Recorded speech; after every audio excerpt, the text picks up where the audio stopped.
you ask them where they're from or where they live, they say Tustin. You know, they don't say North Tustin or 92705. So our reputation here in the city of Tustin proper really does reflect on them as well. So it's important that we maintain a good relationship. We do, however, overlap with the school district, so that's something to consider as well.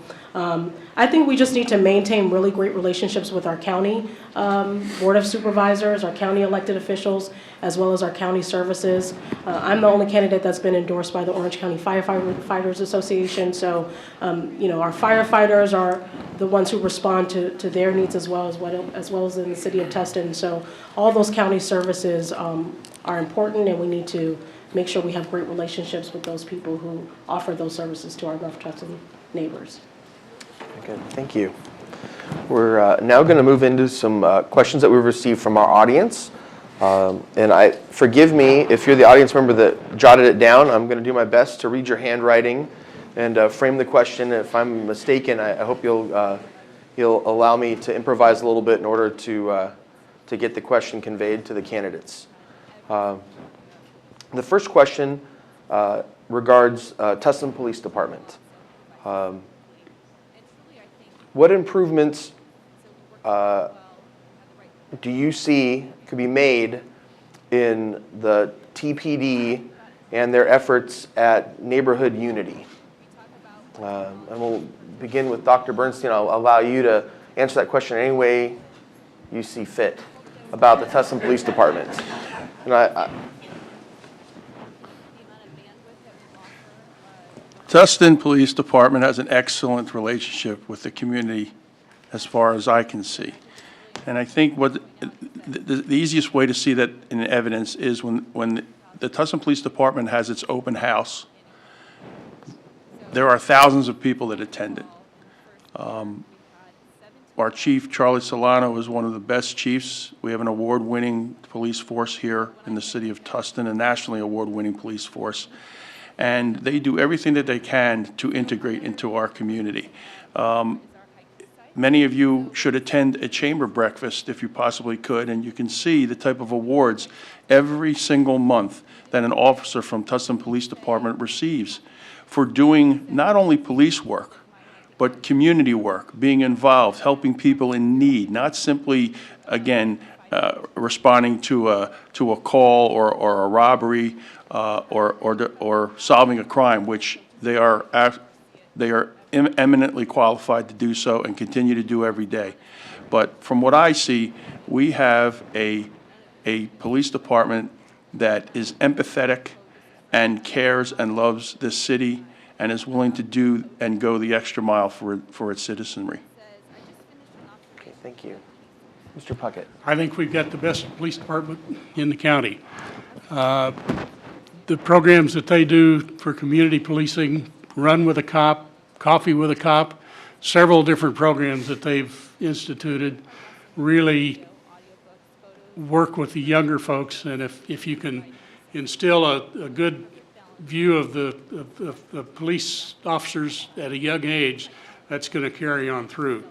I was fortunate a couple of years ago to go to Chicago with Charlie Solano and Paul Garavin, and when they received a national certificate, we're only one. Tustin PD is only one of 3 police departments in the county that received this certification, and I was able in a couple of days to sit in on several committee meetings with a lot of different police officer groups from across the country. And I tell you, there's absolutely no comparison with our police department and other police departments across the country. So I'm pleased with what we've got, and we can only get better. And as they enhance programs, it's only going to make Tustin better and stronger. Okay, thank you. Ms. Clark. I had the pleasure last year of serving or participating in the Citizens Academy through the Tustin Police Department, and I think that's just one example of what Tustin PD does to open their doors to the community, give us a firsthand account of all of the risks that they face every day. I mean, truly, they have the hardest job in putting their lives on the line every day. And so, you know, when we see national news kind of being the headline of our mornings and our evenings, it is important that as citizens, we rally behind our local police departments and make sure that the community understands the hard task that's ahead of them every day. And so things like the Citizens Academy, the other events that they do, their open house, their walk to school days, just promoting safety and a great relationship with the community is, all that we really can ask of them. And I got, it was such an eye-opening experience when I did the Citizens Academy to see all that they do in just a few hours with a ride along. So, I think they do a great job. I think they have a hard job, and with national news not always painting PD in a great light, it's important that we do that as local citizens and lift them up and encourage them to keep going and keep Tustin as safe as they do. Thank you. Mr. Lumbard. Law enforcement is a very thankless profession in many aspects. I'm the only candidate up here to put a badge on and load my gun and go out and walk the streets, and it's not very fun. I can tell you that. There's a lot of people that will look poorly upon you just because you're wearing the badge. So from a city council perspective, I think it's very important that we support our law enforcement. I certainly will make that a priority. Dr. Bernstein, Mr. Puckett, and myself were endorsed by the Tustin Police Officers Association. We're very proud of that. I'm very proud of that, given my background. Tustin PD is a leader in law enforcement in the county and the state, and I'm going to one-up Mr. Puckett and say they're the best department in the state. Chief Solano really sets the tone at the top, but it's not just his tone that makes it such a great department. It's the people that serve our residents. They're great folks. They're everyday folks that really just want to help. So from a city council perspective and from your city leaders' perspective, we can foster those relationships. We want to be partners with the police, not combatants. You see, a lot of our neighboring towns have an adversarial relationship with their PD, and that doesn't help anybody, particularly the residents. We've talked about a lot of programs that Tustin PD is implementing to encourage trust, and that's really what it comes down to, is trust. The city council recently approved body cams for our Tustin PD, and that's one indicator of our police department being in front of technology, being innovative, and really just buying into trust. The community can trust a cop a little bit more if they've got a camera on them, for better or for worse. So doing those things, having a city that supports those efforts, and having a city council that really backs its PD is vital.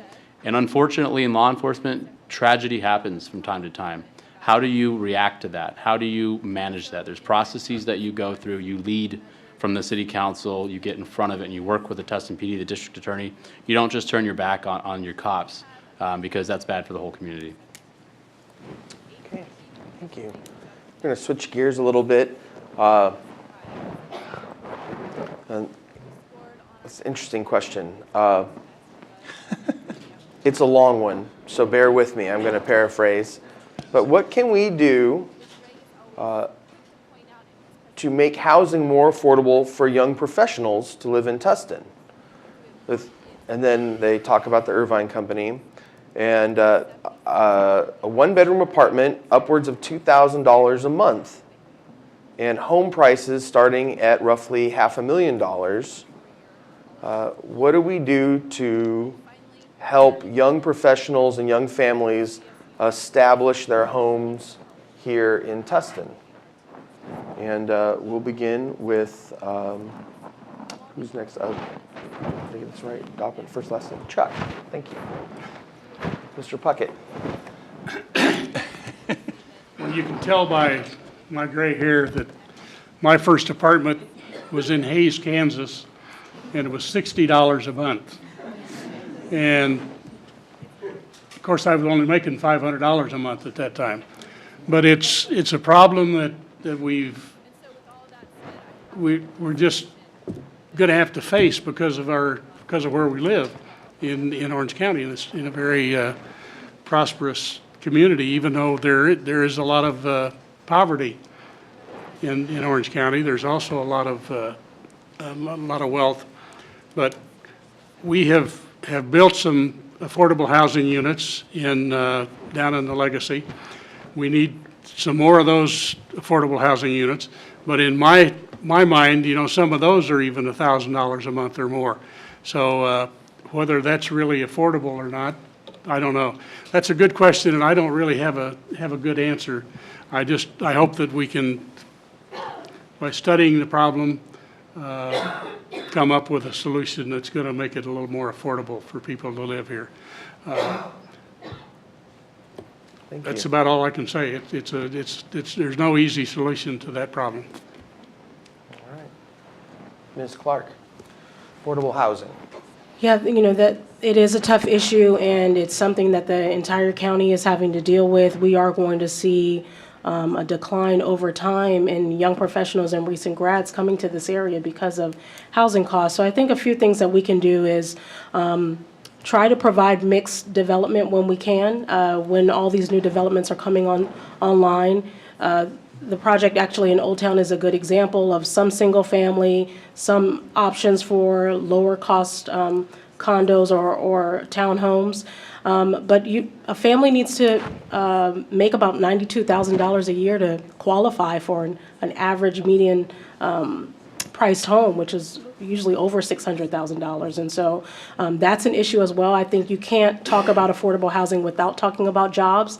So if we're talking specifically about Tustin, we need to talk about how are we attracting businesses here that can offer high-paying jobs. And I mentioned earlier that IT companies and those tech jobs, they're paying well, and there's an abundance of those jobs here in Orange County. There are 60,000 something IT jobs that were filled last year. And so if we can get a piece of that pie, then at least we can participate in the job growth and attract these young professionals and these recent grads to make a high income that they may be able to afford some of the existing housing stock, but also if we think creatively about mixed income homes and mixed developments within Tustin, that they'll be able to live in a high quality area that's affordable to them long term. Thank you. Mr. Lumbard. It is a difficult problem, affordable housing, and obviously Tustin can't dictate the housing market, but Tustin can do a couple of things. And on the spectrum of housing, we have, you know, people without homes are homeless, housing that we're actually leading on the issue. With the OC Rescue Mission, the Veterans Outpost, like we mentioned before, you have affordable housing, which is actually regulations and guidelines that are come down from the state. And Tustin is a leader in the county and regionally in affordable housing as well. A couple of examples of where affordable housing has been implemented in new development is Columbus Square, where I used to live. We have affordable housing units within that. We also have St. Anton, which is all affordable housing on the Legacy. And we have a great opportunity to take advantage of that open land and new development and implement affordable housing within, I guess what you would say non-affordable housing, but people are buying them, so I guess somebody can afford them. But then you have the middle between that and single-family residences that are $1 million or more, and it's really for the young generation, which I represent. And how do you get there? I think it's having this balance of projects that are higher density, not high density, but where we're talking about condos. These are not 6 or 7 stories like you might see in Irvine, but maybe 3 stories, maybe live-work situations like we have at Prospect Village. We have to start thinking a little bit creatively and not just in the paradigm of single-family homes with a driveway and 2 cars parked there in a backyard. If we want our younger folks to come back and be able to stay here, they need a place to move and to be able to buy. And ultimately and optimistically, I think that young people can afford to buy homes. It's just not going to be that ranch-style, you know, single-story, sprawling home their first time around. It's going to be a condo or something to that effect. So the Planning Commission has done a lot of work, and the Council has done a lot of work in the last 4 years to encourage affordable housing, make sure our private developers are including that, or at least in lieu fees, so that we can encourage it elsewhere. And I think the Council's on a good footing to keep that going. Thank you. I also believe that Tustin has been a champion for affordable housing, and Austin has mentioned several different areas in the city that, in fact, provide affordable housing, including the St. Anton apartment complex. The city is currently looking at its density, and not high density, but higher density also makes complete sense, because you can increase density in the formula for developing a project by offering affordable housing within those parameters. I think also Tustin has taken a very entrepreneurial perspective, if you will, on housing and density, in that we recently broke ground for the Advanced Technology and Education Park in the Legacy. We're looking to, of course, educate our constituents and give them educational opportunities to advance themselves so that they can, in fact, afford to live in one of the most expensive places in the country. It is a difficulty, and the city can only do so much, but along with that, we are developing the flight project, which is a advanced office building, again, trying to attract jobs, trying to attract companies to offer higher paying jobs to residents of Tustin so that they can, in fact, afford the type of lifestyle that we are privileged to have here in Orange County. We also are developing a transportation corridor by our train station. That will be made up of condominiums, townhomes, things that are more affordable here in Orange County. But let's face it, folks, we live in an expensive place in the United States. And so, again, there are only so many things that we can do to try to give people the opportunity to be here, and that is education, job opportunity, and a certain percentage of affordable housing by playing with the density issues, which the council will be looking at very seriously in the near future. Thank you. And that's going to conclude the question and answer portion. I want to thank the audience for the questions. I know I didn't get to all of them. I hopefully got some representative questions asked on your behalf. Some excellent other questions that dealt with water resources, volunteerism, and some other parking issues that we, just for the sake of time, will have to address. Those of you that are elected will be addressing all of those questions, I'm sure, moving forward. But now is the opportunity for closing statements. We'll begin with Ms. Clark, and each of you will have about 90 seconds to circle back on a topic, reinforce the thought, and make a statement that exemplifies your campaign and what you're running for. And then I'll turn it back over to Chris to end our evening. Ms. Clark. Well, again, I want to thank the Chamber for hosting this forum and for everyone who attended and stayed late on this evening. It really just showed that you're engaged and that you care about what happens here in the city of Tustin. And I want to also thank the other candidates. It's not easy to run for office, and it's definitely not easy to be a public servant, but I do appreciate all the time and efforts that you all commit every day as well. Really, I just want to communicate to the community and the audience tonight that I feel like I'm the best candidate to earn your vote, because I'm going to offer a different perspective to the dais. Because I have a history here in Tustin. I went to Tustin High School. I'm a proud Tiller, but I'm one of those people who came back to the city and brought my family here, and my kids go to school here in the area, and I'm investing back in the city. And so I feel like I'm a success story in that way, that our education did well for us, that I got a great public education here in Tustin, and I was able to secure a great job through having an education in college and grad school to be able to come back and get a job where I can afford to live here in Tustin.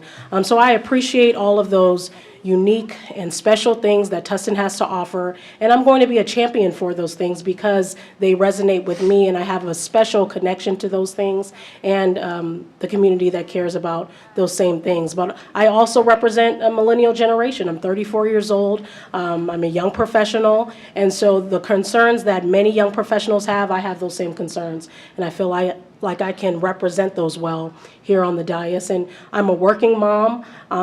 You're not going to find many people who run for office that have a full-time job and know the struggles that working and serving in office, what those challenges are. And so I'm going to bring that to the dais and really represent that voice in the community. But I'm a volunteer first, and win or lose, I'll still be a volunteer in the community, and all the service that I participated in before running for office, I'll still do those things. And so you can count on me to be someone who's kind of grassroots and in the trenches and understands those very unique voices of the community. And I feel like I can be that voice and that different perspective here on the dais. So I hope that I can earn their vote on November 8th. And I thank everyone again for being here. Thank you. Mr. Lumbard. I too want to thank the chamber, of course, for hosting the event, the city for putting us up in the chambers here. It was kind of the chamber room, not the Chamber of Commerce. And then the audience, of course, for spending your evening with us. I know this isn't as exciting as Wednesday night's debate's going to be, but on that note, it's really nice to be able to have a city where we have candidates that can civilly disagree, that can be nice to each other and not attack each other, even though they disagree on issues and on problems. So I think the candidates I think we've got 4 great candidates that care about their city. And most importantly, I want to thank my wife, Colleen, who's in 3 rows from the back in front of Johnny back there. She usually doesn't get to make it out because we do have 3 kids, 4, 3, and 11 months, as Chris mentioned, and a 9-year-old boxer who's slightly losing his mind. He takes a lot of work too, but she's really the reason that I can run. I've got a great support system at home. She encourages me to do things that I care about. I really do care about Tustin. And this election is not about me. It's not about any one of these candidates. This election is about Tustin and where we're going, where we've been, the trajectory we're on, and where that's going to take us. I'm the candidate that's been working for 4 years on the Tustin Planning Commission. I'm the current chair. I've been dealing with hard projects, hard decisions, hard choices, and I've been a leader on that commission. I know how city government works. I've been doing it. I have experience with city government. So I think when all things are equal, you want to look for qualifications. One of those major qualifications is what have you done for me? And I've been serving you on your planning commission. Just want to give us a real quick sample list. I've been endorsed by a number of local leaders and institutions. Sheriff Sandra Hutchins, Congresswoman Mimi Walters, Senator John Morlack, Assemblyman Don Wagner, 4 out of the 5 sitting council members, and very, very honored to receive the endorsement of Tustin Police Officers Association. And lastly, and most recently, the Orange County Register, which a lot of us read. And I only say that because those are people that we've elected, and you trust them to do good business and make good decisions on your behalf. For what it's worth, they're vouching for me, and I think that that's something that you should take note on. Lastly, most importantly, I'm a resident of Tustin. I'm going to be voting on November 8th as well. We have three selections. I hope you make me one of yours, and if you honor me with your vote, I really look forward to making our future a bright one. Thank you. Thank you. Dr. Bernstein. Ladies and gentlemen, if I am privileged enough to be reelected, I will build a wall between Irvine and Tustin, and Irvine will pay for that wall, believe me. On a more serious note, it has been my honor and privilege, ladies and gentlemen, to serve on the City Council for the last 4 years and move the city forward with efforts that were imprinted and the foundation laid by those who have come before me. The members of the City Council have been an inspiration. I have learned much. And essentially, ladies and gentlemen, when you're making a determination as to who you're going to vote for, 4 years ago, I made several promises with regards to my campaign and how I was going to go forward in the city of Tustin. I promised that the relationship between the school district and the City Council would be improved, and that has happened so much so that I have gotten the endorsement as Chuck Puckett has by the Tustin Unified School District for re-election. I promised that we would continue to keep the city safe, and we have, and I promised that we would continue to build a financial foundation so that if we are going to deal with our police officers, we would deal with them fairly while not injuring the efforts to maintain fiscal responsibility. The city currently has a 40% reserve, so that so far, so good. I promised that we would build out the legacy in a judicious fashion, and we have done so. And I also promised that we would develop Old Town while keeping its spirit and maintaining its history, that we would look forward to the future. The city is in tremendous shape financially. The leadership on the City Council, such as myself and others, take part in many organizations and represent the city in many different entities. I was voted by the Orange County mayors, by the City Selection Committee, to be a member of the LAFCO Commission, which is one of those small government entities that nobody knows about but has a lot of power. Of course, everybody has a website. You can go to the LAFCO website, which is also a new website, and check that out. And now currently serve as the vice chair. When I got elected, they figured they'd give the doctor bugs and water. And so I was appointed to be on the Vector Control Board. Now I am the president of the trustees of the Vector Control Board. I also was appointed to be involved in the area of water for the city of Tustin, for the Water Advisory Committee, and started a water committee at the Associated California Cities of Orange County so that elected officials can really have a grasp of the issues and the seriousness of the drought here in Tustin, here in the state of California, and how to proceed accordingly so they can speak their constituents from a position of knowledge, because Orange County has a tremendous wealth of knowledge here in with regards to the water issues. Last but not least, I'm seeking your support once again. I urge you to go to all of our websites. You can see the laundry list of endorsements that most of us have here at the dais. And I thank you all for your patience and look forward to seeing you all again. And thank you. Thank you, Doctor. You've been saving that all night. I practiced it once. You got it out. Thank you. Thank you. Chuck, I'm sorry. Dr. Bernstein's taken all of your time. No, I'm kidding. I'll remind you, 90 seconds, please, your closing comments. You don't know how many times that's happened before. No, I do, because you guys posted on the internet. I was going to say, I'm used to is it. Councilman I'm Murray used to still it. here? I'll be in trouble now. It won't take me long. I want to thank the chamber for putting this forum on, and as you can see, you've got 4 very qualified candidates. Tustin is in great shape. Tustin, I coined a phrase when I was mayor last year that good things are happening in Tustin. And with this coming election, great things will be happening in Tustin. I'm a 41-year resident of Tustin. I got involved as soon as I came here in '75. If I'm successful in serving another 4-year term, which will be my last term, this is my last rodeo, I will have served 25 years for the city of Tustin. 12 years on the Planning Commission and 12 and a half years, or 12 years on the City Council and 13 years on the Planning Commission. But I have done it because I really love the city of Tustin. Tustin was 22,000 people when we came here in '75. When I was mayor in '91, it was up to 50, and now it's up to 80, and it'll top out at a little more than that when we're done with the legacy. But it's one of the greatest things that I've done in my life is to be able to be associated with the city of Tustin. So I hope that I've earned your vote, and the white hair says that I'm just about done. So give me 4 more years, and I'll serve you well. Thank you. I'd like to thank all of the candidates for being here this evening with us and sharing your time and your talents. I would say that Tustin's very fortunate. We have 4 exceptional candidates to fill 3 seats. The nation at large should be as lucky. Regardless of who is impaneled, I feel like our city is going to be in excellent hands going forward.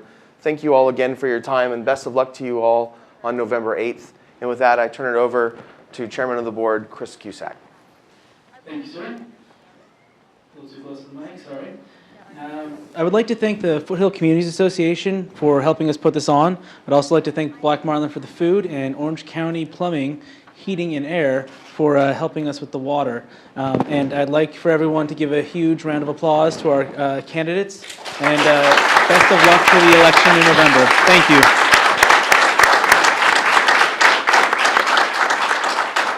And if you all don't mind staying around, the candidates will be, again, mingling out in the foyer with everyone. So hope to see you all there. If you have any extra questions, feel free to bug them a little bit if you need to.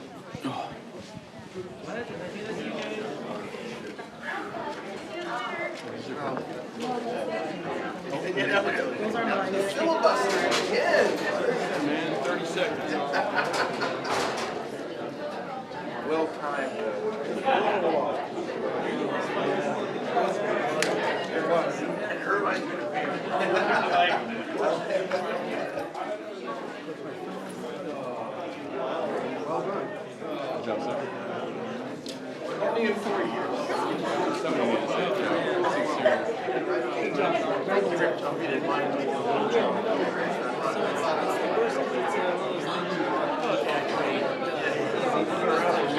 Murray's here.